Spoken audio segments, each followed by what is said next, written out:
আসসালামু আলাইকুম সবাইকে। সবাই কেমন আছেন? আশা করি ভালো আছেন। আল্লাহর রহমতে আমরাও ভালো আছি আলহামদুলিল্লাহ।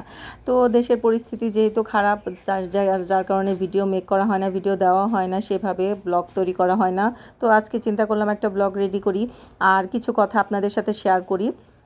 যেগুলি আসলে আমার মনে হয় মানে একেকজনের ধারণা তো একেক রকম থাকে, যার কারণে হচ্ছে আমার ধারণাটা আপনাদের সাথে একটু শেয়ার করব, আমার যারা ফলোয়ার আছেন। কারণ হচ্ছে গিয়ে দেশের যে পরিস্থিতি এখন দেখছি, ফেসবুকের মধ্যে ঢুকলেই দেখা যায় যে শো অফ করার জন্য কিছু মানুষ উঠে পড়ে লেগেছে। আর ভাই আমার একটাই কথা, মেয়ে মানুষ কেন ভাই এই পানির মধ্যে আপনারা যাবেন? যে জায়গায় একটা ছেলে মানুষ অনেক স্ট্রং থাকে, একটা ছেলে মানুষ পানিতে ভিজলেও একটা সমস্যা হয় না, একটা মেয়ে মানুষের অনেক ধরনের সমস্যা হয়, যার কারণে তারা কিন্তু সব জায়গায় যেতেও পারে না। আপনারা বোঝার চেষ্টা করেন না, আপনারা মেয়ে মানুষ সাথে করে চলে যাচ্ছেন বন্যার্তদের জন্য। বুঝলাম আপনাদের খুব হচ্ছে গিয়ে তাদেরকে দান করার জন্য, তাদেরকে সেবা দেওয়ার জন্য আপনারা যেতে চাচ্ছেন, কিন্তু আপনারা কি একবারও চিন্তা করেছেন এই মহিলা মানুষটা কিন্তু একটা গাছতলার ভিতরে থাকতে পারবে না, তারপরে পানির মধ্যে ভিজে বেশিক্ষণ থাকতে পারবে না, যেটা ছেলে মানুষ পারবে। ছেলে মানুষ আমাদের থেকে, মেয়ে মানুষের থেকে অনেক স্ট্রং, এটা আমরা সবাই মানতে না চাইলেও এটা সত্য কথা, এটা চিরন্তন সত্য কথা। বন্যার্তদের জন্য আমার মনে হয় ছেলে মানুষরা যাওয়াই বেটার, সেখানে মেয়ে মানুষ না যাওয়াই বেটার। আর যেহেতু আমরা মানে বাসায় থাকি, আর বাসায় থেকেও কিছু মানুষ দেখা যায় যে আমরা যে অর্থটা দান করেছি, সেই অর্থটা দিয়ে সবাই মিলে যারা যারা ওখানে সারভাইভ করতে পারবে তারাই শুধু যাবে।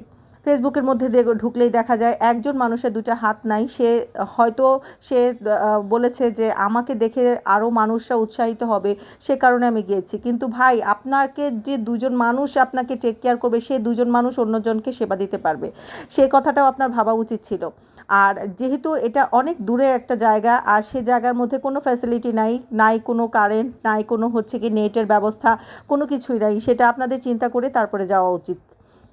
তো আমার এই জিনিসগুলো দেখে মানে অবাক লাগছে যে মানুষে মানে সবাই সাহায্য করার জন্য হুমড়ি খেয়ে পড়ছে, কিন্তু ভাই যারা সাহায্য পাওয়ার কথা তারা দেখা যায় যে 50 ভাগের জায়গায় 20 ভাগ সাহায্য পাচ্ছে।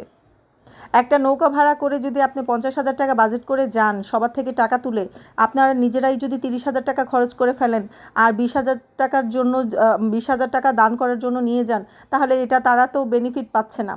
আপনাদের বুঝতে হবে যারাই আপনারা হচ্ছে গিয়ে যাচ্ছেন, আর বিশেষ করে হচ্ছে গিয়ে ওখানে যারা পরিচিত, মানে যারা ওখানে সম্পর্কে আইডিয়া আছে তাদেরকে নিয়ে তারপরে হচ্ছে গিয়ে আপনারা একদম প্রত্যন্ত অঞ্চল যেখানে মানে হচ্ছে গিয়ে ত্রাণ যায় নাই, সেখানে আপনাদের যাওয়া উচিত, যেন সবাই যেন ত্রাণটা পায়। আমরাও দান করেছি, আমরাও চাই যে আমার টাকাটা যেন জায়গা মতো একজন গরিব মানুষ যেন মানে হচ্ছে যারা এখন ত্রাণ নিচ্ছে তাদেরকে আপনারা মনে করছেন যে তারা অসহায়। আমি তো দেখলাম তাদের বাড়ি আছে, এত সুন্দর সুন্দর এক একটা বাড়ি, সব পানির নিচে তলিয়ে গেছে, কিন্তু তারা কিন্তু কেউ গরিব না। তো আপনাদের সবারই আসলে এটা মাথায় রাখা উচিত, কারণ হচ্ছে গিয়ে এখন যেহেতু একটা পরিস্থিতি, এমন একটা পরিস্থিতি চলে আসছে যেখানে সাহায্যটা বেশি দরকার আমাদের শো অফ থেকে। আমাদের শো অফটার দরকারই নেই। আমি দান করেছি, কিন্তু আমি তো কখনো প্রকাশ করিনি আমি কত টাকা দান করেছি, কারণ এটা প্রকাশ করার জিনিসও না, আর হচ্ছে গিয়ে এটা শো অফ করার জিনিসও না। আমি চাই আমার ত্রাণটা যেন জায়গা মতো গিয়ে পৌঁছায়। তো সবাই ভালো থাকবেন, সুস্থ থাকবেন, আর এগুলো আসলে সবারই চিন্তা করা উচিত, কারণ হচ্ছে গিয়ে আপনারা সবাই বুঝদার মানুষ, তো আপনাদের বোঝানোর কিছুই নেই। তো সবাই ভালো থাকবেন, আল্লাহ হাফিজ।